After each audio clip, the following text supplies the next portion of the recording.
Well, if we talk about the mines, I started when I was 18 years old, and really I couldn't wait to get in the mines, although I shouldn't have, because my father died from the mines when he was 49. My brother is 42 from Black Lung. I have Black Lung, but I'm in second stage. Third stage, you're kaput. It's a kind of a disease that's progressive. Gets worse as you get older. Anyway, it's caused shortness of breath and so forth. But as far as mining, like I said, I couldn't wait to get in the mines, and I started as soon as I was 18 years old. I started as a door boy at the Potts Colliery in Locustale for $3.01 a day. And as far as the conditions then, they were a lot better than the early 1900s. At that time there were no unions. They were trying to form unions, but they were having a hard time. Really because of the miners themselves, the ethnic outfit. Well, anyway, there were a lot of Polish, Lithuanian, Hungarians, Irish, German, Welsh, Scotch. English actually owned the mines, most of them anyway, the big mines. And they brought immigrants over to work the mines. The first ones were the English, Welsh, Scotch, German. Most of them spoke English, and then they, when the miners started looking for better conditions, then they thought they'd put the hammer on them, and if they wanted to strike, which they were very much against, then they would bring Eastern Europe immigrants in, and which they did, and they thought they'd get them to work in the mines cheaper, and than the people that were already there. So the companies that kept making it harder and harder on even the miners among themselves didn't get along. I mean, the English-speaking miners and the immigrants that they brought over, they couldn't speak English, and it was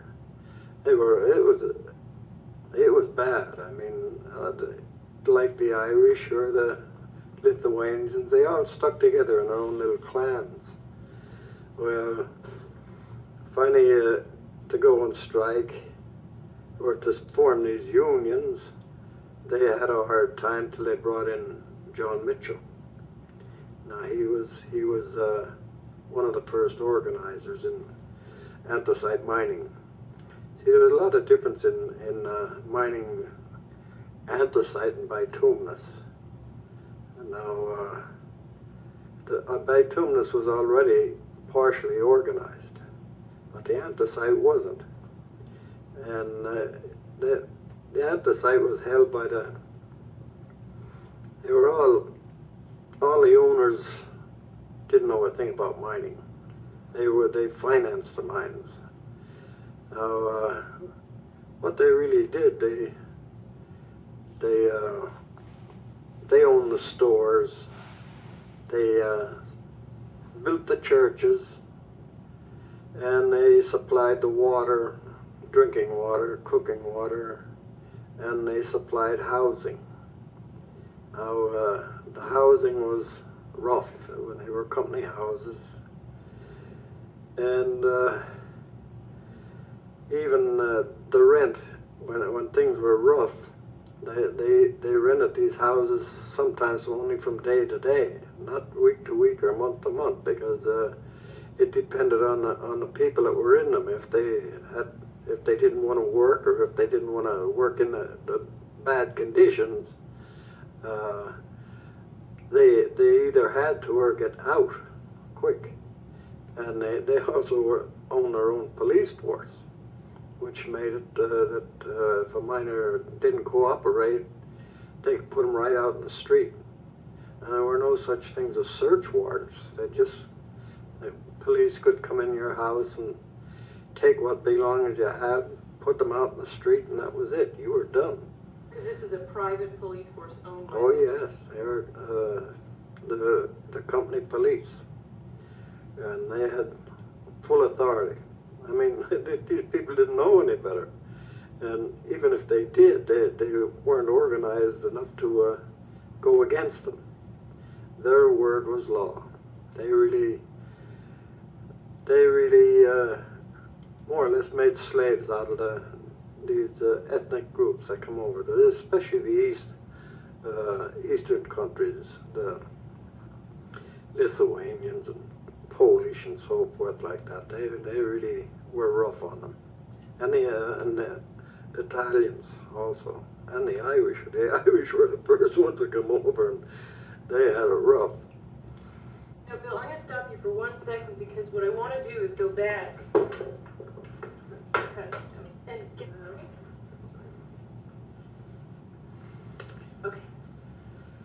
Well, the ethnic groups were the problem. They couldn't get them to get together to really unionize them, and that's where Mitchell came in.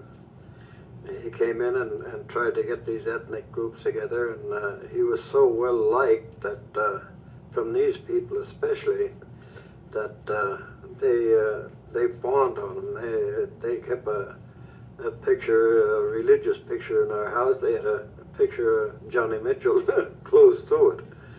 So he was really the start of this unionization. And to do that, it took a lot of, well, it took killings actually to get these people to realize that they had to stick together to overcome these big companies, to unionize. And that's how it all started with this. There was a massacre at Latimer, and there were miners killed and people killed, and after that they found out that if they didn't go with the union, they had a get together, and Mitchell was the one that brought them together, and from there on out things started getting better. And then they started having, see, they didn't have mine inspectors years ago, and even the miners themselves were very careless. I mean, production was the thing. The more coal you produced, the more money you made, which was inadequate to begin with. But to do that, I'd say, I don't know how you'd put that. Did it make it more dangerous? Yeah, they even took chances where they wouldn't otherwise, but if they had inspections, because even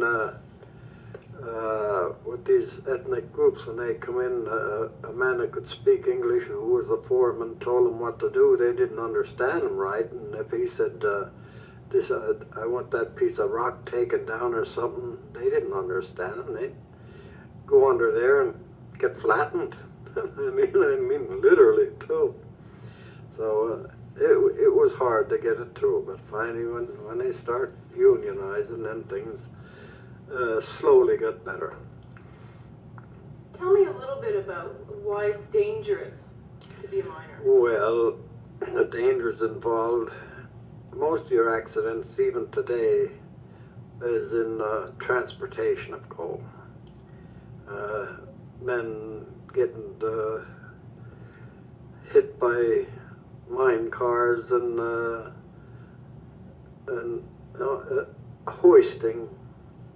See, they had what they call chain throwers on the bottoms too. The cars are chained together, and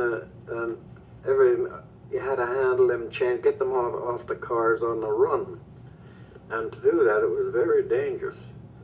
And then on top of that, of course, was gas.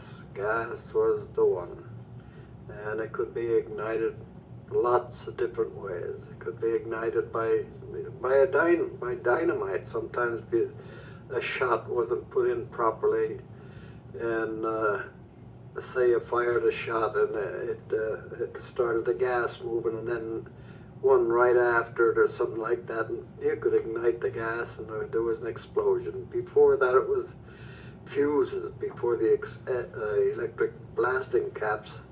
Fuses were very dangerous. You cut the fuses in different lengths to have your shots go off in different intervals.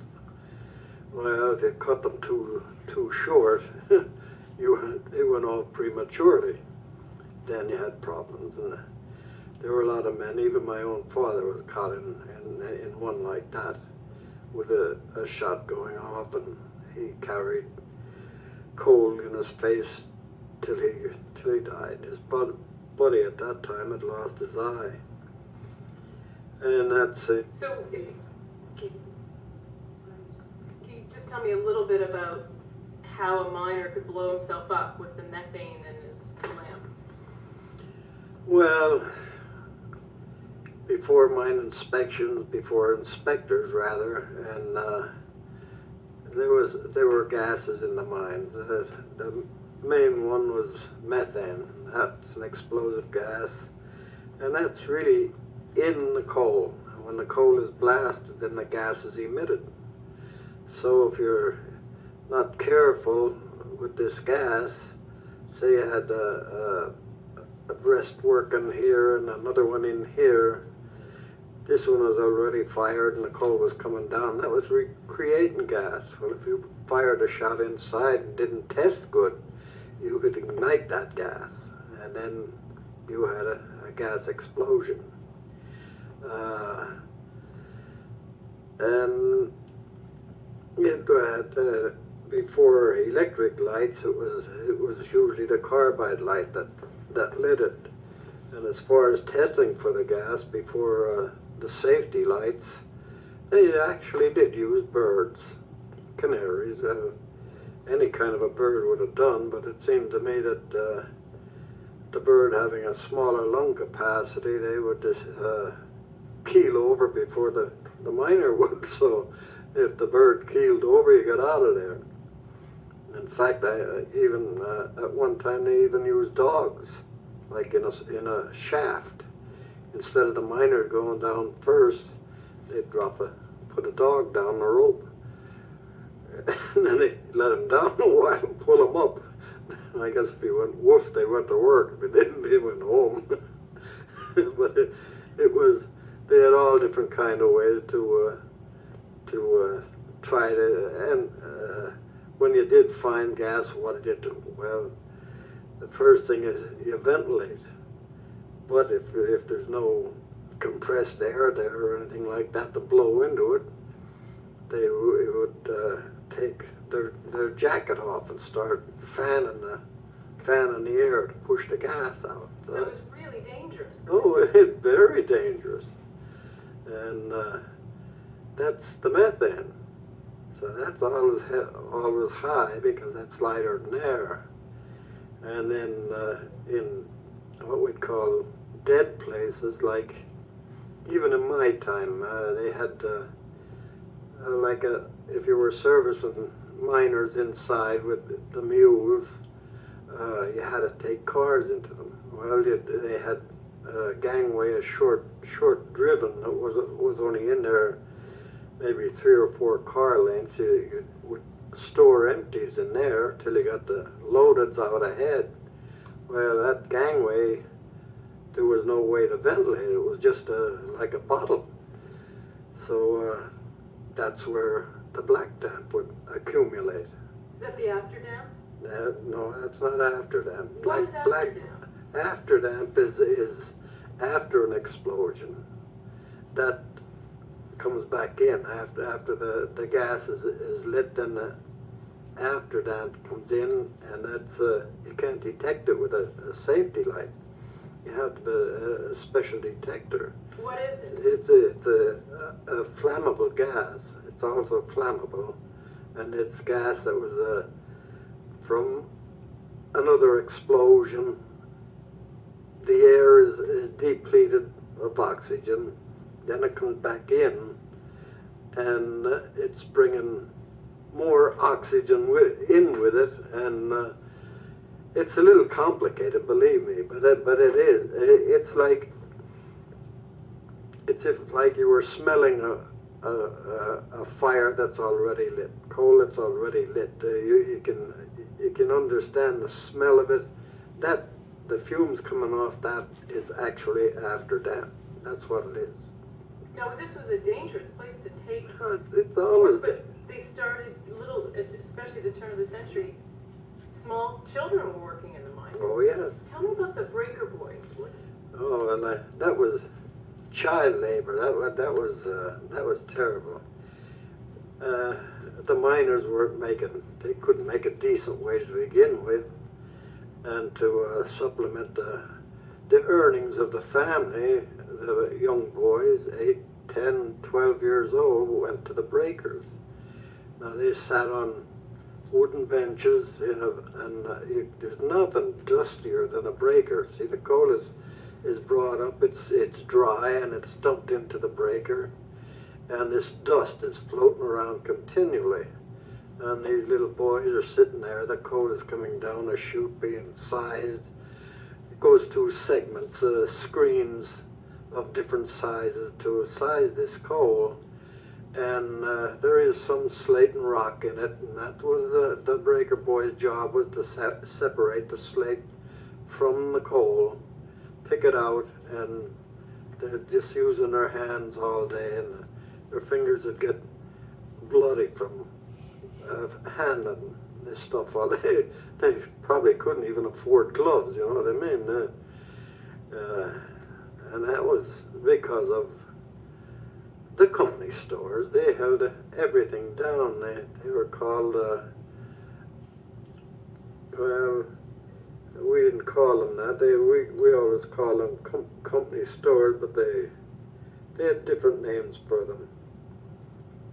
Now, tell me what's a company store? A company store was a store that was owned by the company. The company owned the houses, they owned the stores, they owned everything. And the miners, the contract miner bought his own supplies. He had to buy his dynamite and his explosives, anything that he needed, he bought from the company store, and that was all marked down. And the prices were above what they could get by elsewhere in the town or in a town close by, other than the mine patch. But you couldn't do that because the company store would find out, and that was an excuse to, you're out. You had to buy your stuff? You had to buy from the company store, and the prices were higher than they would be elsewhere. They had you right under their thumb, and that's how it really was. So these breaker boys, they had to go to work early, and they had to supplement the family's income. No, this isn't working. What, James? This isn't working. Well, when you went in the mines, a father worked in a mine, and he had a son coming up that was interested in mining. He got a job at the same colliery, but years ago they didn't want the son to work with the father for the simple reason that if there was an explosion or something, that better one kill in a family than two.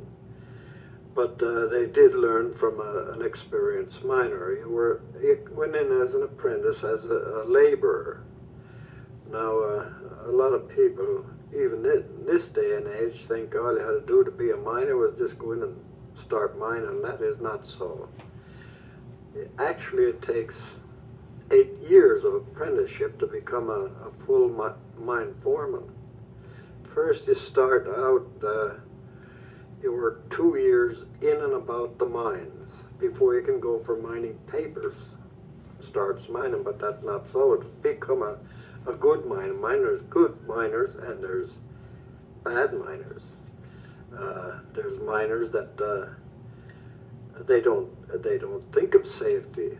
They have to have somebody to tell them you can lead them around like mules, you might say. They have to have somebody to tell them what to do. But the experienced miner is very independent. He's the type of guy that he doesn't see his foreman only once a day. And coal at the turn of the century. You started from the bottom up. First you start, door boy would be the lowest. Then you would go to oiling, like the oiling on the bottom. These cars come in, they're 4-ton cars. They come into your bottoms to where the coal is dumped into gunboats. But every car is oiled. When they come into one track, you oil the 2 wheels on that side, and then after the car is dumped, it goes up. And well, you don't go into dynamite till you start working on the chutes. You go from driving mules to loading coal out of the chute. I would say one of the dangers there is taking chances. If you went strictly according to the mine laws, you wouldn't mine much coal. And one, for instance, I can tell you from personal experience is you're not supposed to fire on anything that you can't reach with what they call a 6-foot boomer stick. You put the dynamite, so you're starting at a place and it's clogged up, or it's empty. I mean, it's clogged up higher than the draw hole, with big lumps, big rocks. Have to get that coal out of there. So you would take chances. Now, if you can't reach it with a 6-foot boomer, you're supposed to let it go. Well, if you let it go, you're not getting any coal out. So what do? I know already I nailed 3-4 boomer sticks together to. Well, they didn't get along for the simple reason that the English-speaking miners had the best jobs. They were content right where they were, and they resented the ethnic groups coming in for that reason. They were the lower class. They didn't want any part of them. And to bring them all together really took unionization. And to do that was really a struggle. The ethnic groups, they were clannish. They had their own, if they lived in a patch, they lived in by themselves. And they had their own little clubs by themselves. All of them, they all had their own little niche, and that was it.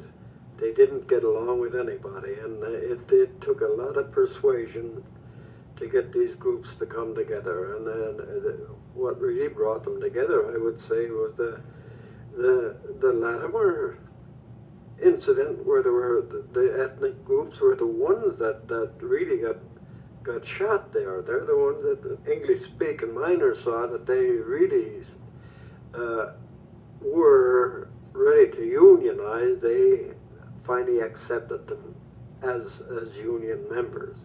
And once they all got together, then things started to happen. So then they organized the whole field.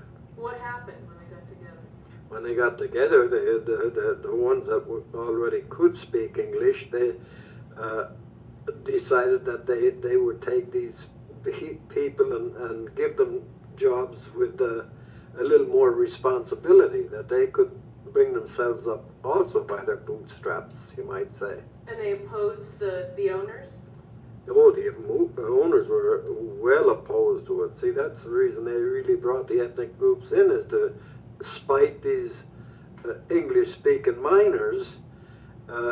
They wanted to unionize or strike or whatever, and they didn't want them to strike because they shut down the country. But they thought they'd bring these ethnic groups in to take the English-speaking miners' places, and the English-speaking miners resented it till these things happened where there were men killed. Then they figured, well, these guys really deserve something. They want to better themselves just like we did when we started. So we will accept them. We give them a chance for a better job. So it'd take a Welshman or something might take a Polish man for a laborer, his labor, and they finally got together. Then that was really the start of the unionization. So the owners wanted to sort of encourage this ethnic difference, wanted to encourage them to not like each other.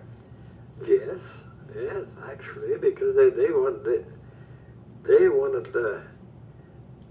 the mine coal. They wanted to mine coal the cheapest they could mine it, and the ethnic the groups were willing to work under adverse conditions just to make a living, to try to make a living any way they could, and that's what happened because they were taking chances where they wouldn't otherwise.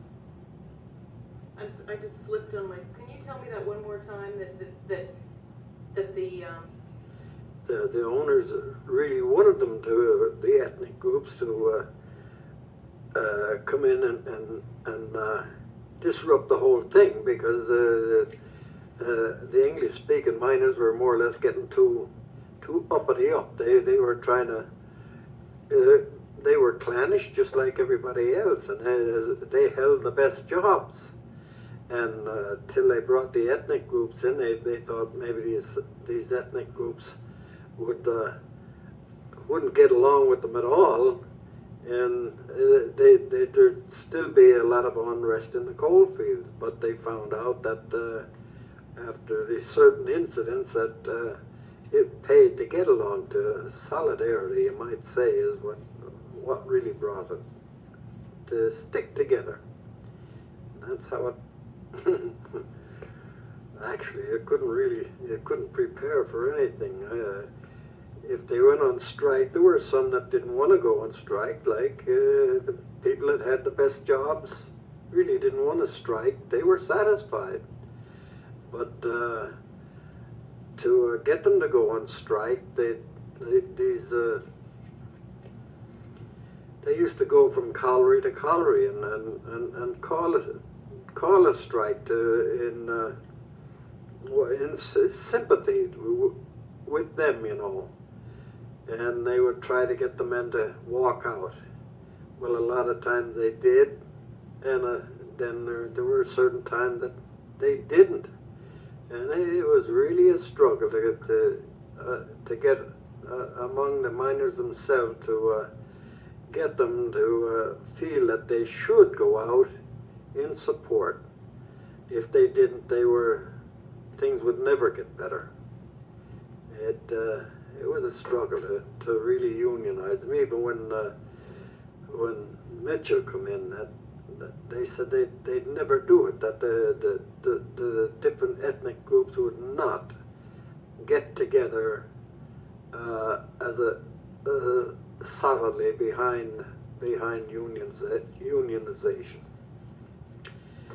So it took what it took to stay out on strike? Actually, they pretty nearly starved, and the big companies, the companies that owned the mines, could care less. They thought, well, we'll starve them out if they're going to strike. We'll stop it. They'll either work or else, and they actually did that. The miners at times were actually starving. They couldn't buy it from the company store because they didn't have the credit. You had to mine the coal to get the credit, and they couldn't get the credit because the mines, they'd be, if they were on strike, they couldn't work to get the credit, and they were chased from their houses. And the women of the mining families had to find working for even the people that own the mines as housekeepers, maids and so forth, taking in washing, ironing, anything to make a living. And that's it. The breaker boys, that's why they had to go to work when the mines were worth. See, the mining was sporadic. When they mined coal, they mined lots of coal. For this reason, that if the miners went on strike, they'd have the coal outside already. So they could care less how long they stayed out till the piles start dwindling. Well, when the piles start dwindling, then things got rough. But in that during that period, the men weren't working, and they were hungry. There were a lot of people that did help them, especially storekeepers that not company stores, but other stores in the towns. They really carried the miners. They worked what we'd call tick.